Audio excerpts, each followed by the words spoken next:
van a hacer.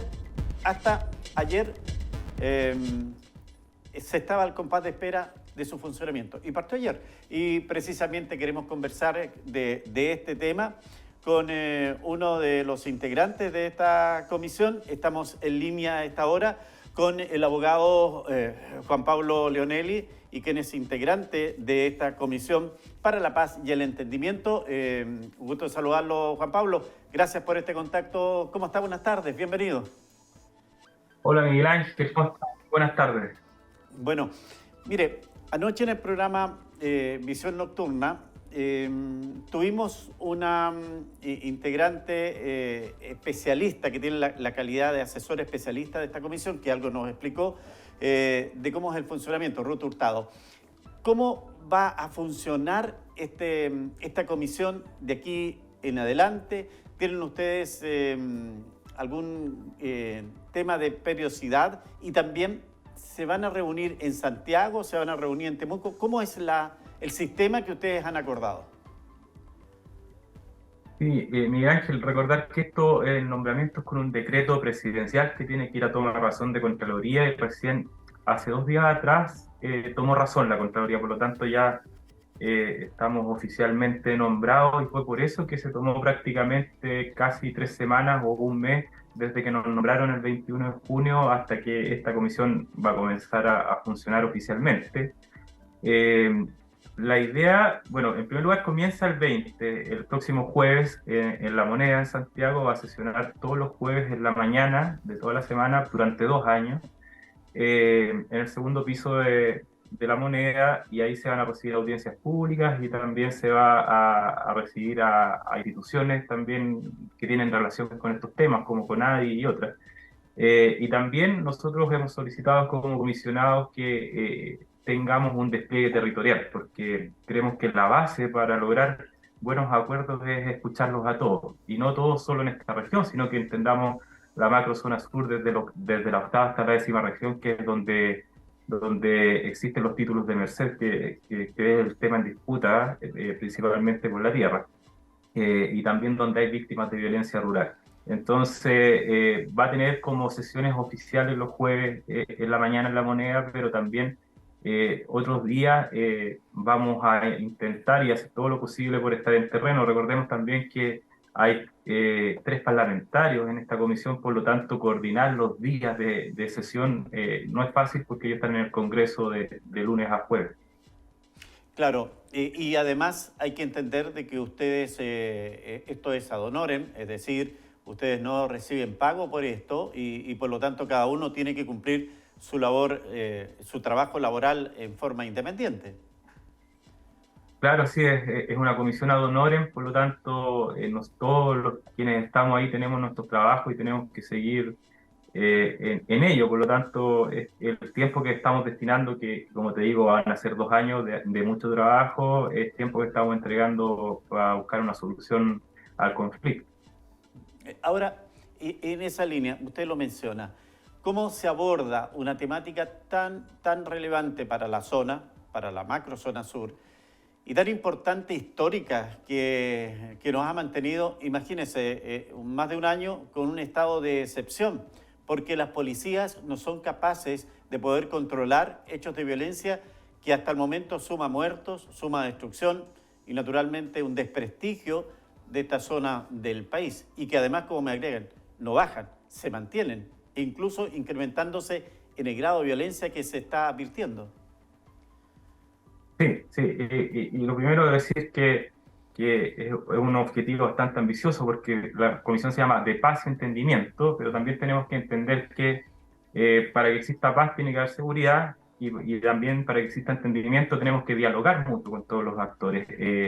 Y yo en ese sentido creo que el gobierno debe tomar 2 carriles separados, que por un lado esta comisión busca tareas de largo aliento, como tú dijiste. Hay un acuerdo transversal de todos los partidos políticos que suscribieron esta comisión, y en ese sentido buscar el camino del tema de las tierras, de la reparación de víctimas de violencia rural, y por otro lado, creo que la cuerda separada de esta comisión y el trabajo que tiene que seguir haciendo constantemente el gobierno es combatir el crimen organizado y el terrorismo en la región. O sea, tener ya tanto, más de un año, un estado de excepción, ya deja de ser excepción. Por lo tanto, yo creo que el gobierno y el Parlamento debieran pensar en medidas de largo plazo en el sentido de buscar policía, crear policía especializada, modificar las actuales, porque ya tener a los militares en la región ya deja de ser excepción. Entonces quizás hay que repensarlo de tenerlos permanentes y no bajo un estado de excepción, de una manera coordinada con las policías o buscar una fórmula, pero yo creo que ahora hay que empezar a pensar las políticas públicas en materia de seguridad, tanto en la operación de las policías en terreno como también en la legislación que se necesita para que puedan encontrar a las personas que hoy en día han decidido estar por fuera de la ley, por fuera del diálogo y que lo único que hacen es dañar a la gente de toda la región. Genera una suerte de no entender mucho, porque vemos las imágenes que nos están acompañando en esta conversación, Juan Pablo, y uno advierte que el personal militar y también de carabineros está armado completo y con medidas de seguridad, chalecos antibalas y todos elementos que denotan que para las instituciones policiales y el ejército es una situación muy compleja.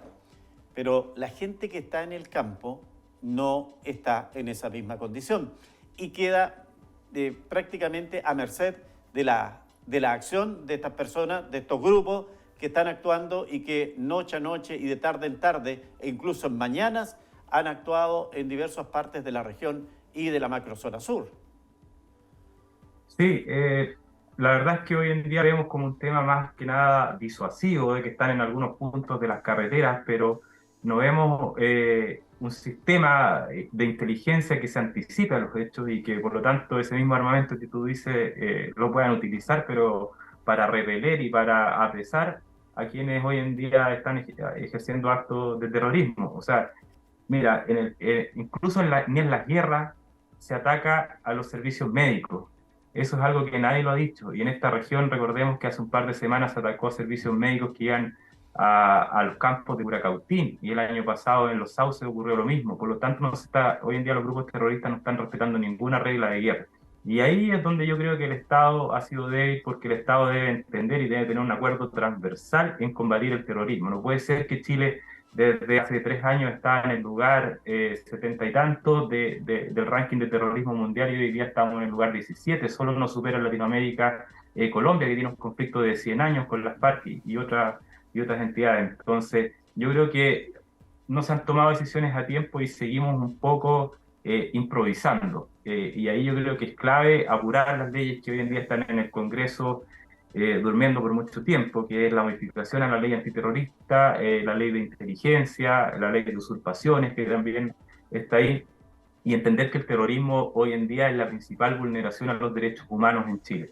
Cuando se quema una iglesia se vulnera el derecho humano a la libertad de culto. Cuando se bloquean las carreteras o se queman camiones en las carreteras, se bloquea el libre tránsito, el derecho humano al emprendimiento, cuando se queman temas productivos, se atenta contra la vida, contra la integridad física de personas. Por lo tanto, los países desarrollados y que han tomado decisiones importantes en esto entienden que el terrorismo es la principal arma que tienen los grupos para desestabilizar el Estado y la democracia. Y eso debe ser un acuerdo transversal porque debe ser una política de Estado y no de un gobierno. Sí, a tal grado llega el temor que tienen ciertos funcionarios de la salud, particularmente en Curacautín, que hace unos días ellos pidieron a abogados poder tener vehículos blindados para poder entregar la seguridad necesaria cuando se va a los sectores más apartados de la comuna a repartir remedios, a hacer atención preventiva de salud y que hasta el momento han sido duramente atacados. Sí, y eso no puede ser, o sea, estamos en un país libre, no podemos, nuestros equipos médicos, las personas no pueden sentir miedo de transitar, de moverse libremente, y ahí es donde el Estado ha sido débil. Yo no creo que sea necesario implementar servicios blindados, por ejemplo, para movilización, porque en el fondo le estamos dando la razón a esta gente.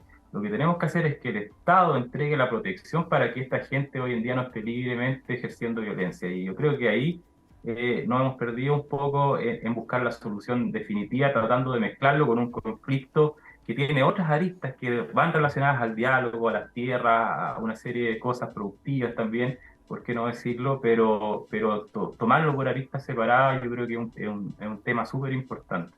Sí, y para cerrar este tema, esta parte de la violencia, hay una situación que también se va generando de encontrar ciertas protecciones a estos grupos cuando comienzan a ser detenidos. Y ha pasado, en estos días fueron detenidas dos personas vinculadas a un hecho de violencia y comunidades estaban pidiendo la salida del delegado presidencial porque sienten que tienen una suerte de persecución contra el mundo mapuche. Entonces, también ahí hay una línea muy delgada de abogados. Sí, sí, yo creo que esto no hay ni que generalizar ni estigmatizar. O sea, estos grupos no representan el sentir del pueblo mapuche, son una minoría absoluta, que muchos pueden incluso no ser mapuche, y están por una línea de autonomía, de desestabilizar el Estado, de no dialogar, y yo creo que ahí solo cabe el peso de la ley en cualquier país democrático. Y por otro lado, tenemos que entender que la gran mayoría inmensa del pueblo mapuche quiere dialogar, quiere más desarrollo, quiere mejores caminos, quiere tener agua potable rural, quiere tener conectividad a Internet y luz en las zonas rurales. Entonces, también tenemos que entender que el 70% del pueblo mapuche hoy en día es urbano. Y hoy en día las políticas públicas de este gobierno, de los gobiernos anteriores, van focalizadas a la compra de tierra, que es una política pública para el mundo rural, o sea, solo para el 30%. Y el Estado tiene que entender que hoy en día, o desde hace muchos años, la migración campo-ciudad va en aumento y por lo tanto necesita ejecutar políticas públicas que puedan llegar a todos, porque en definitiva el descontento cuando no llega al Estado a un lugar es que la gente está más vulnerable a ejercer violencia. Claro. Y de ahí la importancia en el trabajo que ustedes van a desarrollar para encontrar acuerdos. ¿Cómo se ha propuesto la labor que ustedes van a hacer? ¿Qué es lo primero que van a ir asumiendo? Por ejemplo, entiendo que está este documento que entregaron las universidades, pero también hay un referencial a lo que fue la Comisión Vargas, abogado. ¿Qué hay de eso? Sí, la verdad es que como usted bien decía al principio, en la ceremonia estuvo el rector de la UFRO, Eduardo Hebel, que ahí se ve en la foto, Ujú. que representando a las universidades nos entregaron un documento sistematizado de las distintas comisiones y mesas que se han hecho anteriormente con sus conclusiones y recomendaciones. Esto no es es solo una guía, es algo referencial, pero que sí sirve para desde la experiencia conocer lo que ha ocurrido antes, cuáles fueron los aciertos y los errores y tomar ciertas bases. Ahora bien, nosotros la primera sesión de la próxima semana va a ser para precisamente tomar decisiones en cuanto al reglamento interno y al funcionamiento. Y en ese sentido, luego lo que hemos al menos conversado y tenemos el acuerdo de varios es partir con la CONADE, que la CONADE nos haga valga la redundancia, un mapeo de toda la situación del estado del arte, de la compra de tierra, de los títulos de merced, luego citar a impuestos internos, que también tiene bases de datos relacionadas al tema, y de ahí partir con un piso, viendo dónde estamos parados. Sí, es interesante esto. Abogado, finalmente, ustedes tienen claro que hay como una sombra que ustedes llevan. Primero, a lo que hacíamos mención, a la Comisión Vargas, que fue un largo trabajo con amplia participación y que, en definitiva, la gran mayoría dice el documento quedó ahí guardado, nunca más se supo. Y segundo, establecer un plazo de trabajo de 2 años para que después de eso se pueda decir esto vamos a hacer, pero no lo vamos a hacer nosotros como gobierno, lo va a hacer el próximo gobierno. ¿Le resta un poco credibilidad al trabajo de ustedes? Sí, respecto de la primera pregunta, yo participé en la Comisión Vargas como técnico y creo que se lograron muy buenas propuestas y además que fueron propuestas de consenso, no de mayoría. Y eso quiere decir que 17 personas se lograron poner de acuerdo que venían de distintos mundos.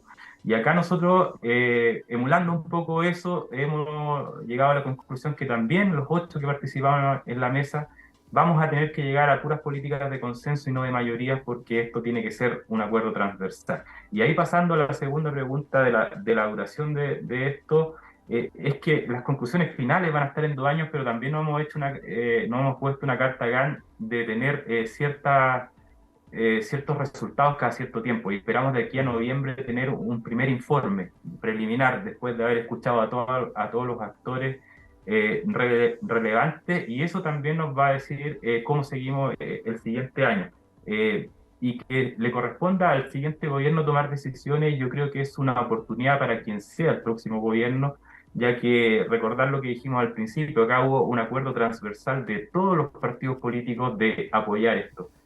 Y también dentro de los integrantes de la comisión habemos distintos mundos o representaciones del mundo político, del mundo mapuche, del mundo empresarial, de los agricultores. Por lo tanto, creo que si logramos conclusiones, aunque sean a 2 años, pero que sean de consenso y que sean ejecutables y posibles, no cerrar una puerta y abrir otra puerta más grande, creo que puede haber un apoyo transversal y va a ser una oportunidad para quien esté gobernando de aquí a allá. Sí, claro, para problemas de largo aliento, también soluciones en la misma condición. Y lo decía esto porque ya han aparecido voces, particularmente en el mundo mapuche, alcaldes vinculados al mundo mapuche, que han señalado de que esta comisión no tiene mayor capacidad, considerando también de que ellos sienten que el gobierno no ha sido serio con ellos en todo el tratamiento.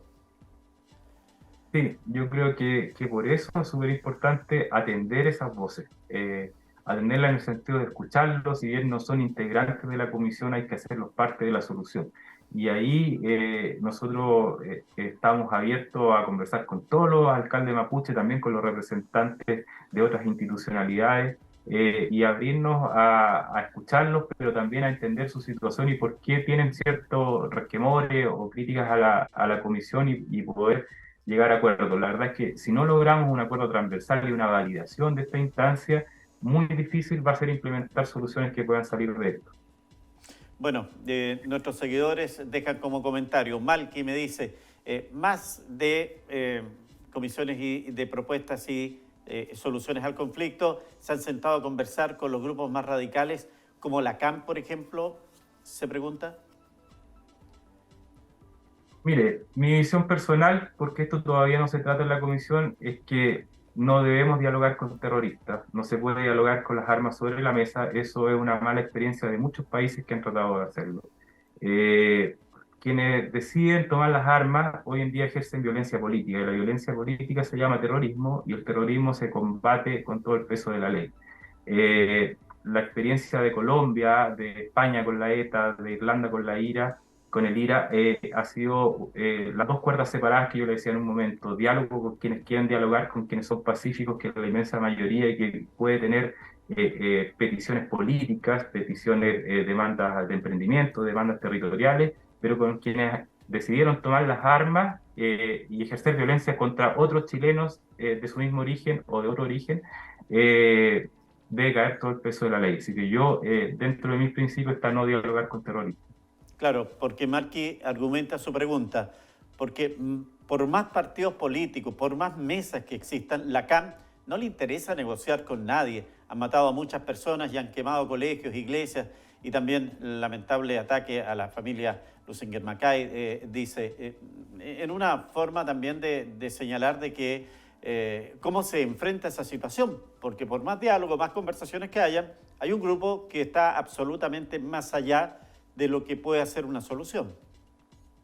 Sí, comparto plenamente lo que él señala y yo creo que cómo se combate eso, se combate con mejores leyes y con mejores policías.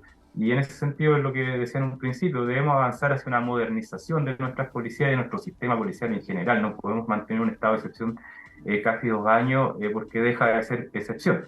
Y quizás algunas personas, por ejemplo, el gobernador regional ha propuesto crear una policía militar, que es lo que se creó o especializada que se creó en Colombia, que es elegir a los mejores de la PDI, de los carabineros, de los militares, de la Fuerza Aérea y generar una entidad que no solo sea para el combate al terrorismo en el sur de Chile, sino que para el país en general.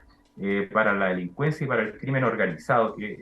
Los delitos del crimen organizado de terrorismo necesitan distintas investigaciones, necesitan distintas diligencias para llegar a los culpables. Estos grupos actúan de manera organizada, por lo tanto no es un delito común y para eso necesitamos leyes especiales y policías especiales para que puedan atender estos delitos que también son especiales. Bueno, finalmente Patricio Jorquera me dice, encuentro un show más sobre la Comisión para la Paz. Ya tengo 50 y tantos y desde pequeño que andan buscando humo blanco. Pasarán años y siglos y seguiré igual. Puro gastadero de plata, dice Patricio. Sí, la verdad es que la gente de la Araucanía, mucho tiempo hemos vivido en la esperanza, porque un buen amigo decía, en la Araucanía aparecen mueblistas. ¿Por qué? Le dije yo, porque todos los años hacen mesas, pero no, no quedan en nada.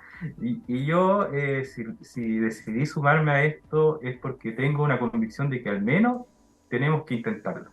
Y no por nosotros, sino que por nuestros hijos, por nuestros nietos, por las futuras generaciones. Si nosotros no tomamos buenas decisiones ahora, eso va a afectar a las futuras generaciones. Los políticos anteriores no tomaron buenas decisiones y estamos donde estamos. Por lo tanto, yo creo que las nuevas generaciones de la política en general y de los profesionales en general de esta región debemos abrirnos a nuevas opciones e intentarlo, como te decía. No podemos asegurar un resultado, pero sí al menos lo vamos a intentar.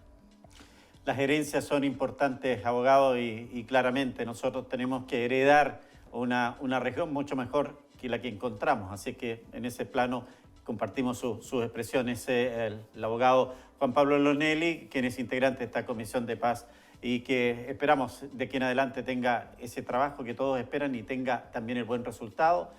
Lo vamos a seguir molestando de aquí en más para ir conociendo las novedades que tengan, abogado.